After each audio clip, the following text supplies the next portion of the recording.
আসসালামু আলাইকুম বন্ধুরা, সবাই কেমন আছেন? আশা করি সবাই ভালো আছেন।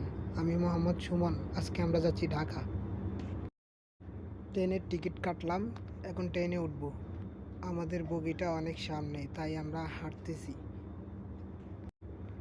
আমার বন্ধু সজীব এই প্রথমবার ট্রেনে উঠলো, তাই ও আশপাশ চারিদিক ভালো করে দেখে নিতেছে। আলহামদুলিল্লাহ, ঢাকার উদ্দেশ্যে ট্রেন এখন ছেড়ে দিল। অবশেষে আল্লাহর রহমতে ঢাকায় এসে আমরা পৌঁছালাম। এখন ঢাকা নামছি।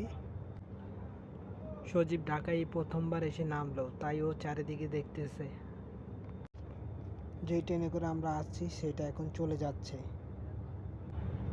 ঘুমে আমাদের এক একজনের অবস্থা অনেক খারাপ। বসে বসে ভাবতেছি কোথায় যাওয়া যায় আগে। চলে এলাম জাতীয় বৃক্ষ মেলায়। অনেক রকমের বড় বড় আম গাছ। আমার বন্ধু আমগুলো দেখছে আর ভাবছে যে এত বড় আম হয় কিভাবে। এখানে অনেক রকমের ক্যাকটাস গাছ আছে, এগুলোকে বলে বনসাই। গ্রামের বাড়িগুলো নাকি এইরকমই হয়, তাই একটু ঘুরে দেখতেছি। আমি একটু বাড়ির ভিতরে হাঁটতেছি আর দেখতেছি কোন বাড়ি কীরকম। এইটা হলো শহরের চিত্র। এইখানে অনেকগুলো বনসাই গাছ আছে, দেখতে অনেক সুন্দরই লাগতেছে। তেঁতুল গাছের বনসাই।